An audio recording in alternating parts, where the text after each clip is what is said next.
Hello students, hope you all are doing well. I'm Supreet Kaur, welcomes all of you on our YouTube channel Smart PTE Tricks. First of all, I would like to thank all of you for your love and support. And today I'm here to announce that now we are arranging our online classes again. For some circumstances, we were not arranging online classes and we got some complaints from all of you who are interested. But now we are arranging online classes on time, especially reading and speaking modules. And if you are interested, you can contact us on the number given below, as our contact preferences are changed now. And again, I would like to thank all of you from depth of my heart, because with your love and support we are reaching here. And keep supporting. On educational grounds, we recommend that the use of the mother tongue be extended to as late a stage in education as possible.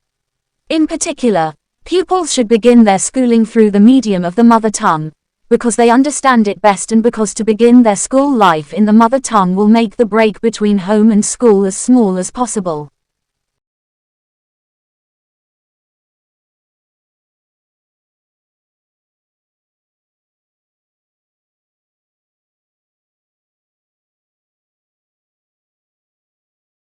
For many years, the favorite horror story about abrupt climate change was that a shift in ocean currents could radically cool Europe's climate. These currents, called the overturning circulation, bring warm water and warm temperatures north from the equator to Europe. Susan Lozier, an oceanographer at Duke University, says scientists have long worried that this ocean circulation could be disrupted.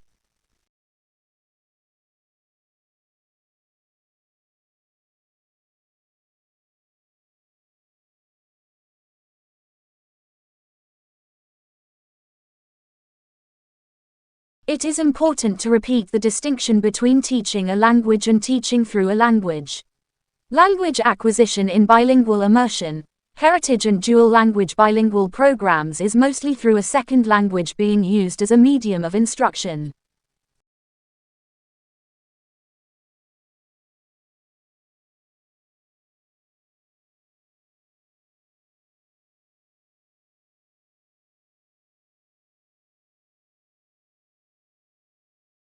The thing that makes it difficult is because even if life had evolved on Mars, the chances of being preserved are very small. If we use Earth as a reference and our planet is teeming with life, yet it rarely preserves evidence of life of the fossil record. And the focus now is on exploring for habitable environments. If you're looking for water, a source of energy, either solar energy or thermal energy or chemical energy, and then organic carbon, assuming life as we know it on Earth based on carbon. So those are sort of the three things that we're looking for in the course of our mission.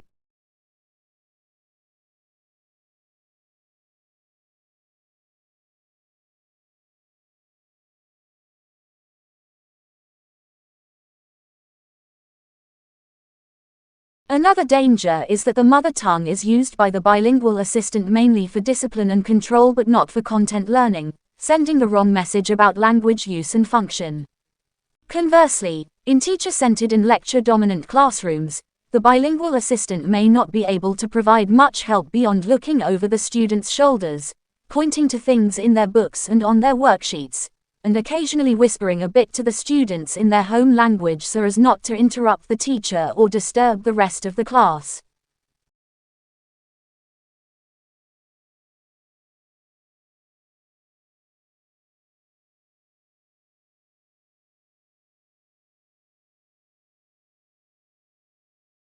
We are trying to understand the locomotion of one of our closest living relatives, which is the orangutan, and also the locomotion of all of the apes and the common ancestor of humans and the other apes.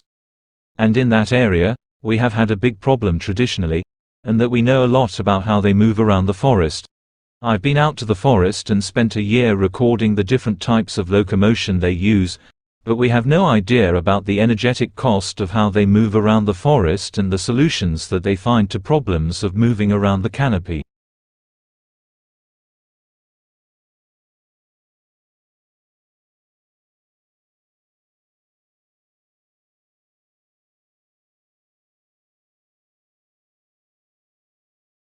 It has often been thought preferable to separate languages in instruction rather than to mix them arbitrarily during a single lesson.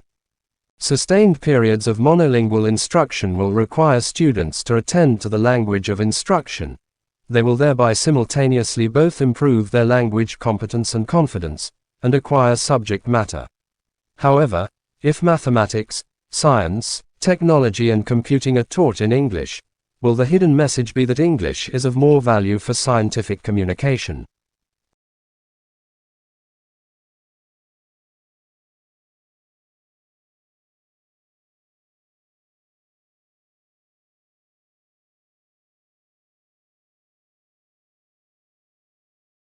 Another suggestion for adapting the notion of creativity to suit young children is to put the emphasis on the creative process, rather than to judge the quality of the products. This is because young children may not have developed all the skills they need to achieve a successful creative outcome.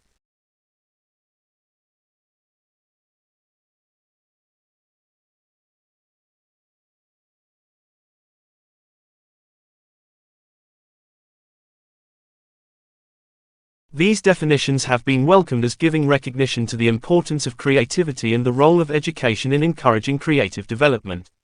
The appearance of creativity as an aim of the curriculum in England is part of a trend to recognize the importance of creativity internationally.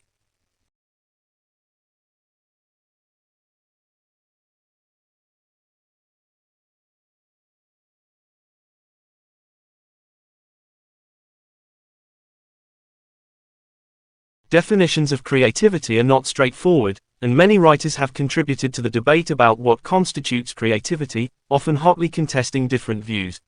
However, most theorists agree that the creative process involves a number of components.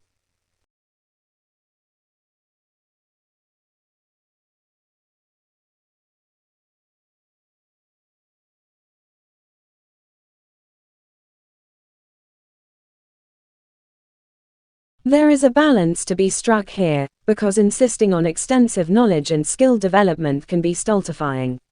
On the other hand, knowledge and skill are fundamental to creativity.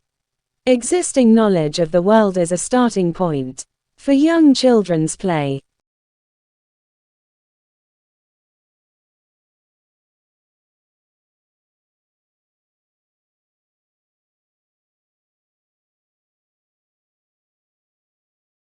Creativity is limited to arts subjects. Although creativity is often associated with creative subjects, such as art and music, creativity is not subject-specific. Creativity is a way of approaching problem solving that can be exercised in different areas. On the other hand, creativity does not take place in a vacuum. The way in which children express creativity will be different in different curriculum areas.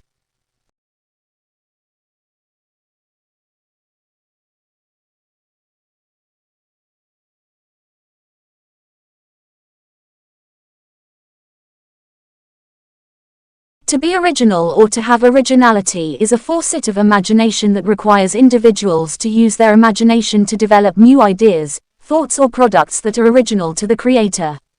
Although, an important consideration here is, each child's creative abilities can be related to his or her personal stage of development. Therefore, it is crucial to understand that being imaginative or original may look different at different stages of learning and growth.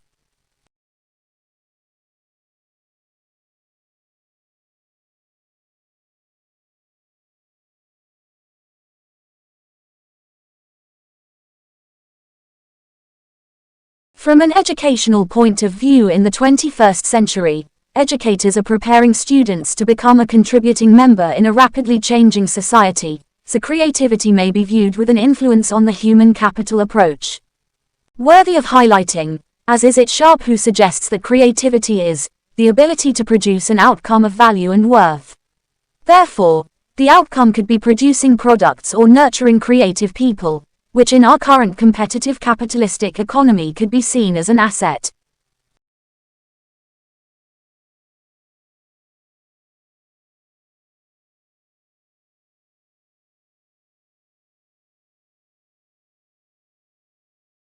About 5 years ago, I began teaching at a 5-form entry primary school in East London as a Year 2 teacher with my own classroom responsibilities. Last year, I took on the role as learning leader for Year 2 and therefore I am responsible for supporting the academic development and well-being of roughly 130 children and assisting colleagues to ensure teacher standards are met to a high degree.